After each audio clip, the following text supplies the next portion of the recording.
In Houston, Texas. Greg, how you doing? Doing well today, Brandon. How you doing, I'm sir? great. Always good to see you. Greg, I have a lot of respect for what you do. What exactly do you do? And let's talk about the benefits of your job function. Sure, yes, sir. I'm grateful to be a part of the Harris County Sheriff's Office Homeless Outreach Team.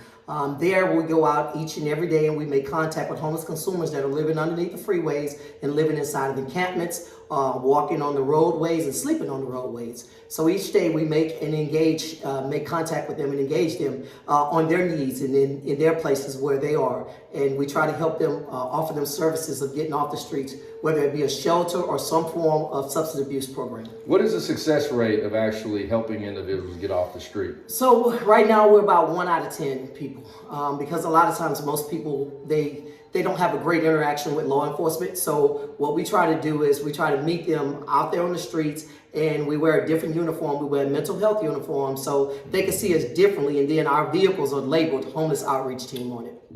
So when you talk to some of the indigent people, what's the common story that puts someone in that state of being homeless? One, it's mental health. Two would be they've had a traumatic incident that happened inside their lives, and that feel like everyone is giving up on them because of the incidents that they've happened inside their lives. And we have to be careful because we're all one job away or losing a job from being in that state of homelessness. That's correct. I believe that we're one paycheck away. We generally say we're one paycheck away, or one traumatic incident that happens in our life that says that we could all be homeless. So we're careful. We give all the honor, glory, and praise to God while we're out there. So Greg, what do you feel is most challenging about what you do?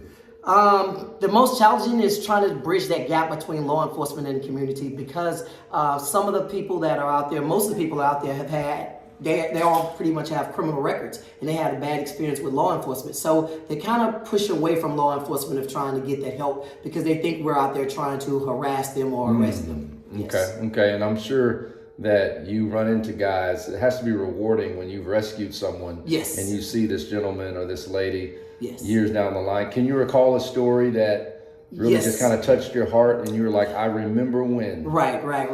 Actually, I got a gentleman to a facility called the Open Door Mission at one time. And I went, about a year later, I went to do a tour with some new officers to train them on what we do with the homeless outreach. And so while I was there, I seen the gentleman that I got inside that facility. He walked up to me and he asked me, he said, "Do you remember me?" I said, "Yes, I remember placing you in this facility." And he immediately started crying and asked me for a hug. I told him I open up hugs, whatever he needs, prayers. I do that on the street anyhow. But hey, it was a blessing to see he was still in the program. And he says, "I completed this program within a year. Now I work here at this facility now." Deputy Temple, we really appreciate